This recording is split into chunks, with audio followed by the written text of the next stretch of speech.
है, ये हमारी सेकंड क्लास है। हमारी प्रीवियस क्लास के अंदर हमने डिस्कस किया था what graphic designing is, how it works and why do we need it.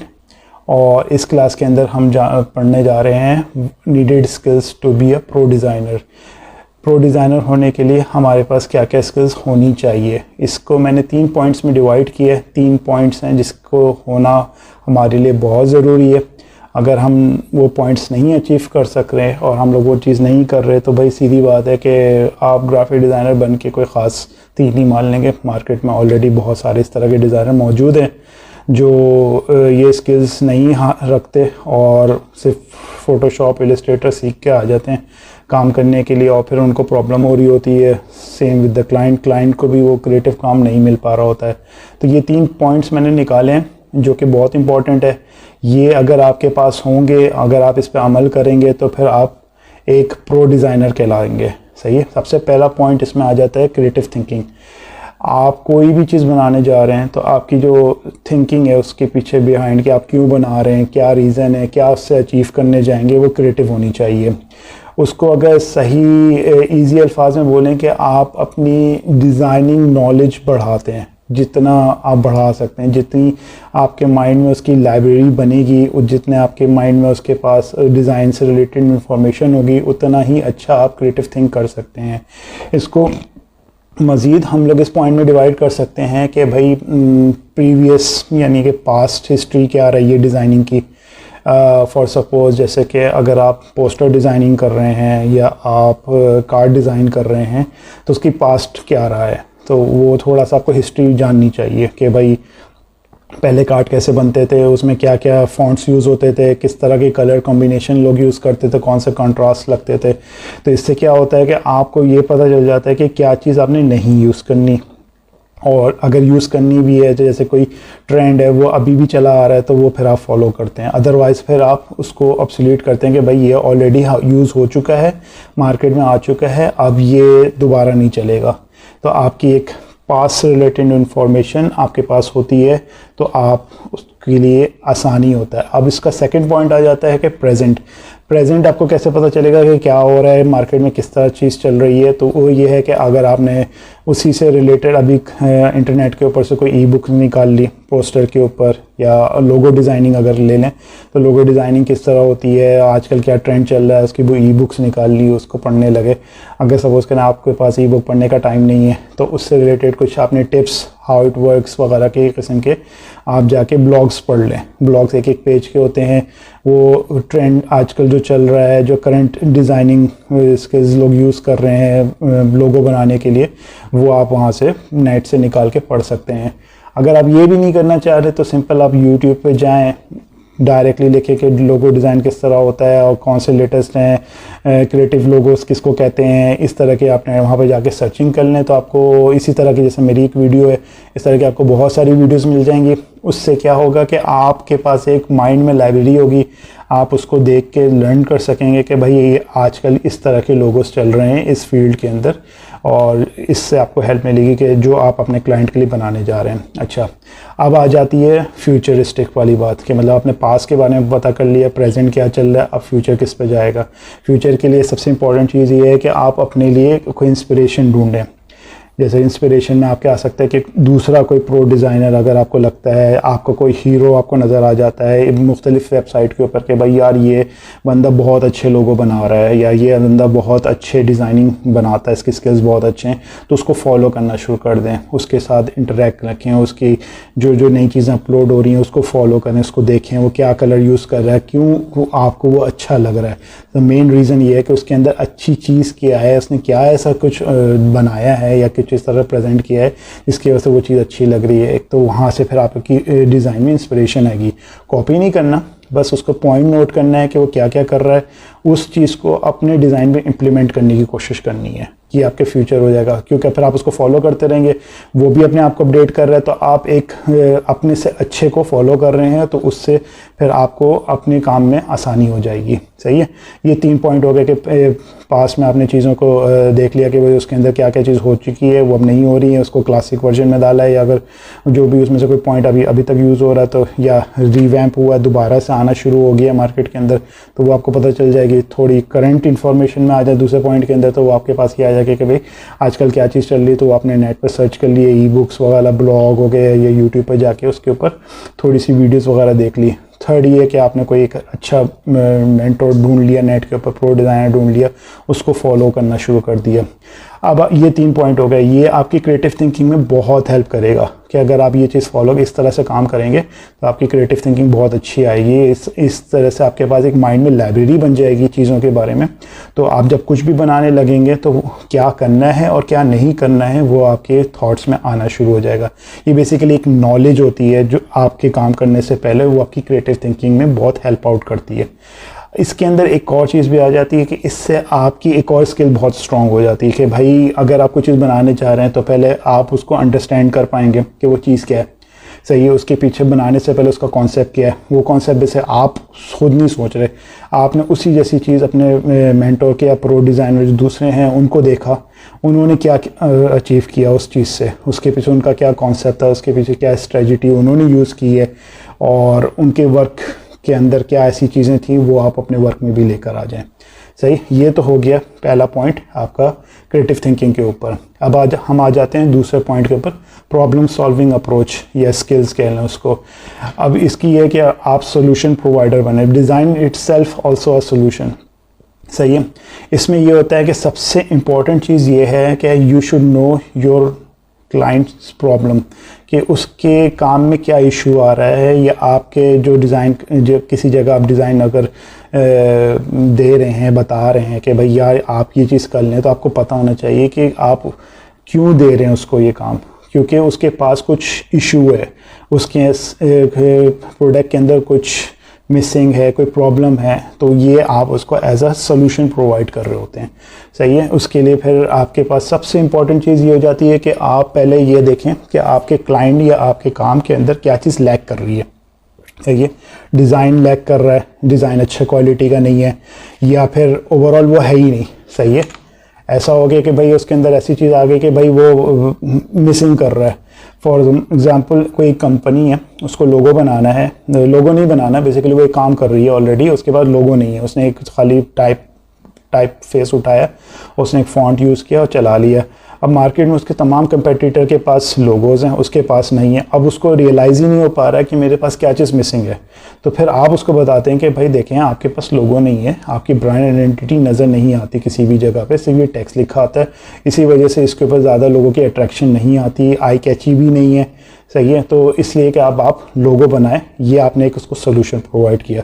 सही है, एक तो ये हो गया कि भाई आपको पता हो कि क्या चीज़ लैक कर रही है, क्या चीज़ मिसिंग है, क्या चीज़ एम्प्टी है। सेकंड चीज़ ये हो जाती है कि भाई फंक्शन प्रोवाइड कर रही है नहीं कर रही है। अगर किसी ने कोई डिज़ाइन बनाया हुआ है और वो दिख भी रहा है, सब कुछ है, उसके ब्रांड आइडेंटिटी भी है, ब्रांडिंग भी हुई है, लेकिन वो आई कैची नहीं है, या वो गोल अचीव करके नहीं लेकर आ रहा जो रिक्वायर्ड है, तो भाई उसके अंदर कोई फंक्शन रिलेटेड कोई इशू है।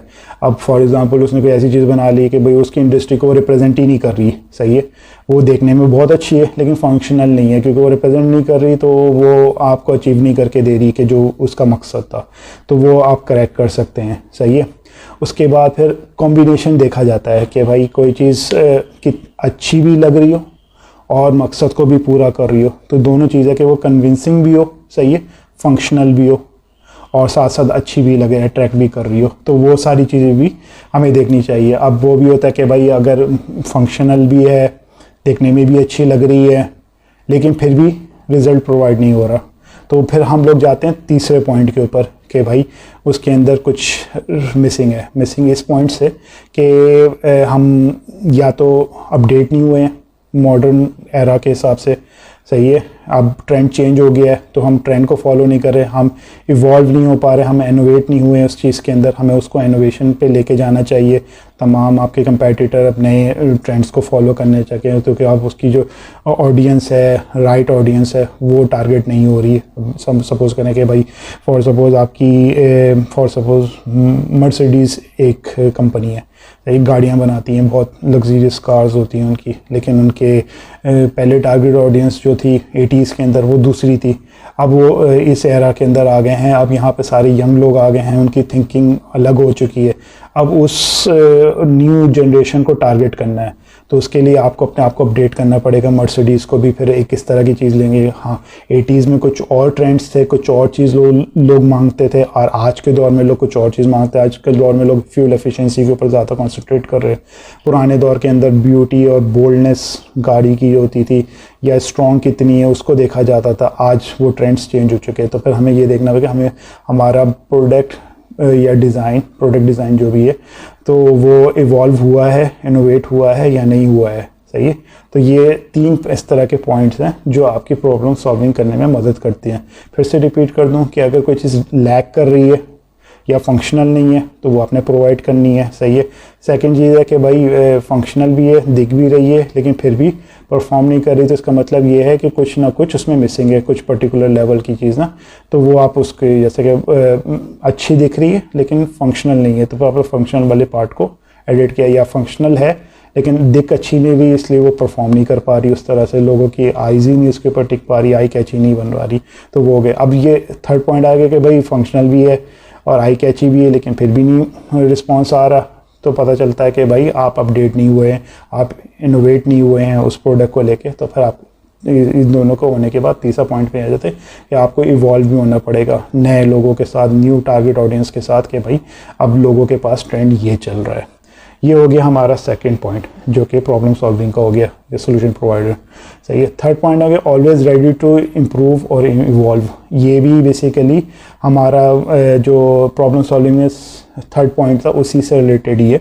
इसमें ये आ जाता है कि भाई आप अपने बारे में, आप ये अभी तो हम लोग सिर्फ क्लाइंट के बारे में डिस्कस कर रहे थे, आप डिज़ाइनर सेल्फ के अंदर अगर आ जाते हैं तो भाई आप हर अपने काम के ऊपर एक फीडबैक ज़रूर लें। ये पहला पॉइंट आ गया कि भाई आपके काम जो भी आप कर रहे हैं, तो आपकी फील्ड से रिलेटेड जितने भी लोग हैं, आपके हीरोज़ हो गए, जैसे वही प्रो डिज़ाइनर जिसको आपको फॉलो कर रहे हैं, तो उससे आप फीडबैक ले लें। अब जो इस फील्ड को अपने फैमिली मेम्बर से या फ्रेंड से ना लें जो कि इस फील्ड के नहीं है, तो उनको तो वो तो कहेंगे भाई अच्छी चीज़ आपने बनाई है, या वो कहते हैं बुरी चीज़ है, तो वो मायने नहीं रखता। मायने कौन सा बात रखती है कि भाई उसी फील्ड का बंदा हो, प्रो डिज़ाइनर हो या बहुत ही अच्छा उस फील्ड से रिलेटेड हो, तो उसका जो रिस्पांस आएगा, उसके ऊपर जो फीडबैक आएगा, वो आपके लिए इम्प्रूवमेंट का ज़रिया बन सकता है। क्रिटिक्स भी आ सकते हैं कि भैया ये इतना आपने ख़राब बनाया है, ये वो, तो उसके अंदर से पॉजिटिवनेस वाली चीज़ आप निकालें और उससे अपने आप को इम्प्रूव करने की कोशिश करें। डिज़ाइन को नहीं, अपने आप को, कि भाई आप कुछ चीज़ मिस कर रहे हैं। आपने कुछ जैसे डिज़ाइनिंग के अंदर आपने फ़ॉन्ट बहुत पुराने यूज़ करते आ रहे हैं, लेकिन आपका डिज़ाइन अच्छा लेकिन फ़ॉन्ट्स मैच नहीं कर पा रहा, तो वो आपको कोई प्रो डिज़ाइनर ही आपको बता सकता है, या आपका मेंटर या ट्रेनर आपको ये बात बता सकता है कि भाई आपकी चीज़ इसमें लैक करती है, ये फीडबैक है और आप इस फ़ॉन्ट को चेंज कर लीजिए। सेकंड पॉइंट ये आ जाता है कि भाई जिस तरह से उसमें प्रॉब्लम सॉल्विंग में था कि आप नए ट्रेंड्स के साथ, नए डिज़ाइन एलिमेंट्स के साथ, मॉडर्न स्टाइल एसेंशियल्स इनको यूज़ करते हुए डिज़ाइन बनाएं। क्योंकि जैसे मार्केट में ट्रेंड चल रहा है, हर साल डिज़ाइन का ट्रेंड आता है। ग्राफिक डिज़ाइन 2019 आ गया, 2020 आ गया, तो उसको आप देखें कि आजकल मार्केट के अंदर क्या चीज़ इन हो गई है, कौन से कॉन्ट्रास्ट कलर इन हो गए, कौन से फॉन्ट्स इन हो गए, कौन सी चीज़ आप ऑब्सोल्यूट हो गई है, निकल चुकी है। तो ये चीज़ आपके लिए बहुत इंपॉर्टेंट है। बेशक आप बहुत अच्छा बना रहे हैं, लेकिन आप 2018 का डिज़ाइन बहुत अच्छा बना रहे हैं 2020 के अंदर, तो वो मायने नहीं रखता।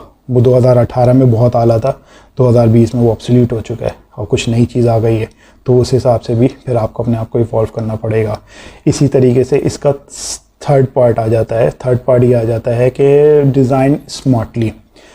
अब कुछ जैसे आपका फ़ोटोशॉप हो गया, इलस्ट्रेटर हो गया, अब आप 2002 में भी था फ़ोटोशॉप इलस्ट्रेटर और 2020 में भी है।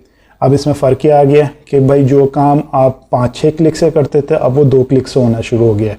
तो ये वर्क स्मार्टली वाली चीज़ बात आ जाती है यहाँ पे कि जो काम आप ट्रेडिशनल वे में बनाते थे, जैसे फॉर सपोज़ आप एक टेबल बना रहे हैं या आप एक लोगो बना रहे हैं जिसमें आप ग्रेडियंट यूज़ कर रहे हैं, मैनुअली ब्रश से ग्रेडियंट यूज़ कर रहे हैं, बाद में पता चला ग्रेडियंट का टूल आ चुका है, फिर उसके अंदर और पैलेट्स आ गए हैं जो बस 1 क्लिक के ऊपर वो पूरा प्रॉपर उस तरह का ग्रेडियंट वो वाला लुक जनरेट कर सकते हैं रियलिस्टिक, जिस पे आप इतनी मेहनत कर रहे हैं।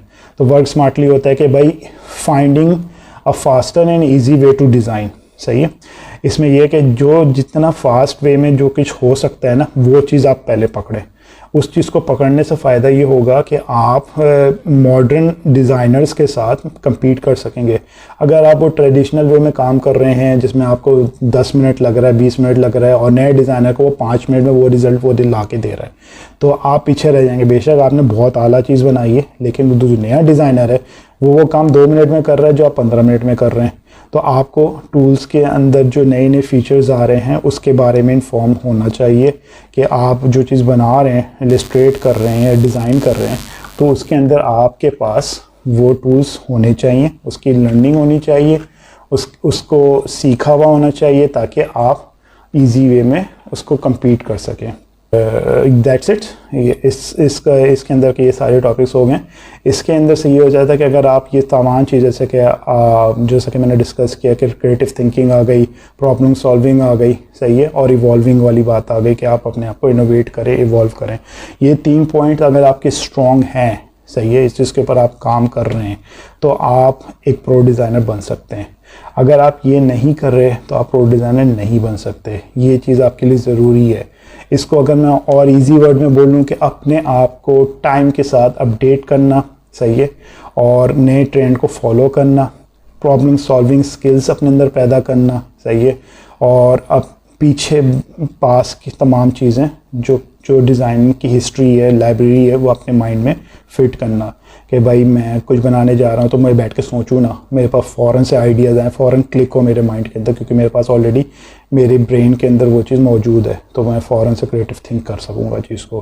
प्रॉब्लम सॉल्विंग में मैं फ़ौरन से हाथ मार सकता हूँ कि भाई यहाँ मुझे फ़ौरन से दिख रहा है कि यार यहाँ पे इसने कुछ गड़बड़ की हुई है, इसको यहाँ पर मैं सोल्यूशन प्रोवाइड कर सकता हूँ। थर्ड पॉइंट कि भाई मैं लेटेस्ट चीज़ों को अप्लाई कर रहा हूँ, फास्टेस्ट वे में डिज़ाइन कंप्लीट करके दे सकता हूँ। तो ये 3 पॉइंट अगर आपके अंदर मौजूद हैं, सही है, तो आप एक प्रो डिज़ाइनर बन सकते हैं। अब इस टॉपिक से हट के एक बात करना चाहूँगा मैं कि अगर आप कोई भी कोर्स, बेसिकली आप यहाँ इसीलिए आए हैं कि आप टूल सीख सकें, तो टूल सीखने से पहले आपके अंदर ये स्किल्स होनी चाहिए या इस चीज़ को करने की कैपेबिलिटी होनी चाहिए। अगर आप में ये कैपेबिलिटी नहीं है तो आप जस्ट टूल सीखे तो आप किसी भी प्लेटफॉर्म पे जाके कोई भी टूल सीख सकते हैं, सही है, लेकिन उसकी जो मकसद है कि भाई आप उस टूल को सीख के एक अच्छे डिज़ाइनर बने और अच्छा पैसा कमा सकें, सही। असल मकसद तो यही होता है। कोई भी बंदा कोई भी फील्ड चूज़ करता है तो उसका मकसद होता है कि भाई मुझे वहाँ पे इज़्ज़त मिले, मुझे अच्छा पैसा मिले, मुझे रिस्पेक्ट मिले, तो उसके लिए ये चीज़ें होना बहुत ज़रूरी है। अगर आप प्रो डिज़ाइनिंग के स्किल्स को फॉलो नहीं करेंगे तो फिर फ़ायदा नहीं है, सीधी बात है। मैं आपको ख़ुद बता रहा हूँ कि ये चीज़ अगर आप नहीं करेंगे तो इट्स नॉट गना वर्क, सही है। तो आपके लिए ये चीज़ बहुत इंपॉर्टेंट है। क्रिएटिव थिंकिंग तो बहुत इंपॉर्टेंट है, इसलिए बहुत सारी जगह लोग बोलते हैं कि भाई डिज़ाइनर हो तो क्रिएटिव होना चाहिए। क्रिएटिव डिज़ाइनर नहीं है तो हम नहीं इसको हायर कर रहे, क्योंकि नॉर्मल डिज़ाइनर तो आपको 10 मिल जाएंगे, जिसको टूल चलाना आता है उसको बोले भाई लोगो बनाओ, वो कहीं से भी उठाएगा, चिपकाएगा, आपको दे देगा, तो वो क्रिएटिव नहीं होता। उसके पास अगर माइंड में चीज़ है और वो उस चीज़ से सोच के, उसके पास एक्सपीरियंस है, उसके पास हिस्ट्री है डिज़ाइन के बारे में, तो वो कुछ डिफरेंट बना सकता है, ट्रेंड को फॉलो कर रहा है। ये सारी चीज़ें एक प्रो डिज़ाइनर के अंदर ज़रूर होती है, सही है। वो उसका काम बता रहा होता है कि ये इसने पीछे से बहुत मेहनत की है, इसने एक्सपीरियंस हासिल किया है और उसके बाद ही कोई चीज़ प्रोड्यूस करके लेकर आया है। यानी कि इनडायरेक्टली आप ये बोल रहे हैं कि अगर कोई आपसे आपके डिज़ाइन के बारे में पूछना शुरू कर देगा, भाई इसके ऊपर तुम मुझे 10 मिनट की ब्रीफ दो, तो आप नहीं दे पाओगे क्योंकि आपको पता ही नहीं होगा। आपने किसी का छापा हुआ है, आपने कॉपी मारी हुई है, आपने जस्ट टूल यूज़ किया और आपने बना दिया। लेकिन अगर आपने उस पर मेहनत की होगी और आपने उसको वाकई में सोच के बनाया होगा, तो आप उसके ऊपर 2-3 चीज़ तो बोल ही सकते हैं कि भाई मैंने ये इस वजह से यूज़ किया है, मैंने फ़ॉन्ट इसलिए यूज़ किया, ये कलर कॉम्बिनेशन मैंने फ़लाने जगह से चूज़ किया था कि भाई ये जस्ट फॉर सपोज़ स्काई और अर्थ का कॉम्बिनेशन है बहुत ज़बरदस्त, तो मैंने ब्लू और ऑरेंज कलर यूज़ किया है लोगों के अंदर, तो ये रिप्रेजेंट करता है दिन और रात को। इस तरह के बहुत सारे टॉपिक्स हैं जिसके ऊपर वो बात कर सकता है अपने लोगों के बात में, उसके पीछे कॉन्सेप्ट क्या है, इसके पीछे स्ट्रेटजी क्या यूज़ की उसने, तो वो सारी चीज़ें वो बात कर सकता है। अगर वो क्रिएटिव नहीं है, सही है, प्रो डिज़ाइनर नहीं है, तो वो नहीं बोल पाएगा बेचारा। वो बिला बोलता रहेगा, 10 चीज़ें बोलेगा, लेकिन सामने वाले को फ़ौरन पता चल जाएगा कि भाई ये फजूल की बातें कर रहा है, इसने कहीं से उठाया है और मुझे चिपका दी है। तो ये ज़रूरी स्किल्स है, सही है। अब हम तीसरी क्लास की तरफ जाएंगे इंशाल्लाह। इसके बाद वाले में हम उसमें फिर भी डिस्कस करेंगे विजुअल कम्युनिकेशन और टाइपोग्राफी। सही है, ये थोड़ा सा विजुअल रिलेटेड होगा। मैं इसको ये वाले कोर्स को आपको थोड़ा सा मॉनिटर के साथ समझाऊंगा।